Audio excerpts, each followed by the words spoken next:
Telugu Desam party అధికారంలోకి వచ్చిన తర్వాత ఈ 6 నెలల కాలంలో ఈ నియోజకవర్గానికి వాళ్ళు ఏం చేశారు అని అడిగితే ఇలా వైఎస్ఆర్ కాంగ్రెస్ పార్టీకి స్ట్రాంగ్ గా ఉన్న లీడర్లు, పేద ప్రజల కోసం పనిచేసే లీడర్ల ఇంటి ముందు గుమ్మాలు కొట్టడం, వాళ్ళ పొలాలకి అడ్డంగా గోడలు కట్టడం, అలాగే వాళ్ళ మీద తప్పుడు కేసులు పెట్టి పోలీసులతో వాళ్ళని బెదిరించడం, ఇలాంటి నీతిమాలిన చర్యలు చేస్తున్నారే తప్ప వాళ్ళు ఇచ్చిన సూపర్ 6 కానీ లేదా మిగతా వాగ్దానాలు కానీ ఏవీ నెరవేర్చకుండా ఏ విధంగా ప్రజల్ని మోసం చేశారో ప్రజలందరికీ ఇప్పుడే అర్థం అయిపోయింది.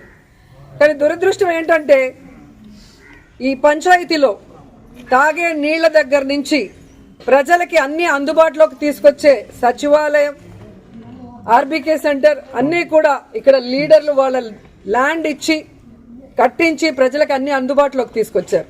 కానీ తెలుగుదేశం గతంలో 14 సంవత్సరాలు అధికారంలో ఉన్న చంద్రబాబు నాయుడు అప్పుడు ఏం చేయలేదు, ఇప్పుడు అధికారంలోకి వచ్చాక ఇప్పుడు కూడా ఏం చేయకుండా వాళ్ళు ఫెయిల్యూర్ అయిన విషయాన్ని కప్పిపుచ్చుకోవడానికి ఈ విధంగా కొంతమందిని టార్గెట్ చేసి వైఎస్ఆర్ కాంగ్రెస్ పార్టీ లీడర్ని వేధించడం, భయభ్రాంతులు చేయాలన్న ఆలోచనతో ముందుకు వెళ్తున్నారు.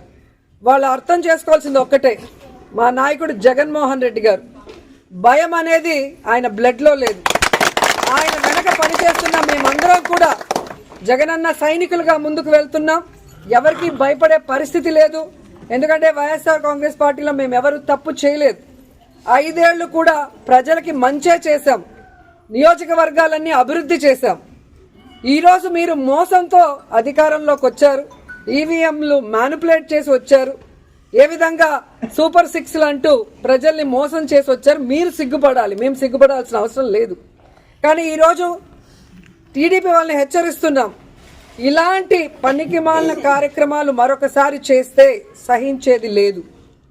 అధికారంలోకి వచ్చారు, హనీమూన్ పీరియడ్ కదా, 1 ఇయర్ మాకు ఇవ్వండి అంటారనే సైలెంట్గా ఉన్నాం.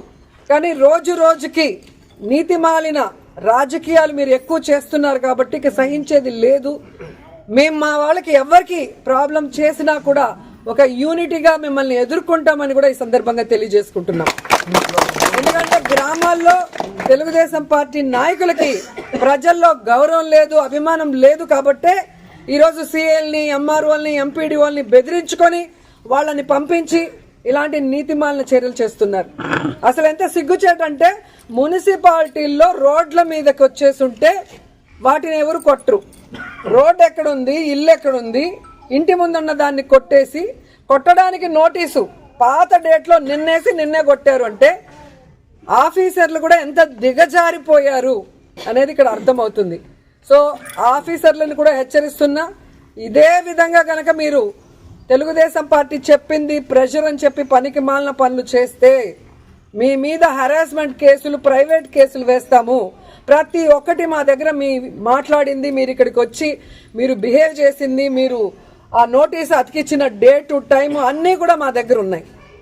సో ఈ ఊర్లో ఎవరికి ఏం ఇబ్బంది లేకుండా ఒక్క లీలారాం గణపతి శెట్టి ఇంటినే ఎందుకు కొట్టారో కోర్టులో మీరు చెప్పాల్సిన బాధ్యత ఉంది. అలాగే ఏ ఊర్లో అయితే మీరు ఇలాంటి రూల్స్కి విరుద్ధంగా చేస్తున్నారో వాటి అన్నిటికీ కూడా సమాధానం చెప్పే విధంగా మిమ్మల్ని కోర్టులో నిలబెడతామని కూడా ఎంఆర్ఓకి, ఎంపీడీఓకి, పోలీసు వ్యవస్థకి కూడా హెచ్చరిస్తున్నాం. సో ఎవరు భయపడాల్సిన అవసరం లేదు. వైఎస్ఆర్ కాంగ్రెస్ పార్టీ లీడర్స్కి, కార్యకర్తలకి జగనన్న, మన జిల్లా అధ్యక్షుడు కరుణాకర్ రెడ్డి గారు, నియోజకవర్గం నుంచి నేను ఎప్పుడూ అందుబాటులో ఉంటాం. మీకోసం ఫైట్ చేయడానికి, ఎవరితో అయినా ఫైట్ చేయడానికి, ఎంత దూరం ఫైట్ చేయడానికన్నా కూడా మేము రెడీగా ఉన్నాం. మిమ్మల్ని కాపాడుకోవడానికి మేము ఎప్పుడు మీ వెన్నంటి ఉంటామని కూడా తెలియజేసుకుంటున్నాం. జై జై.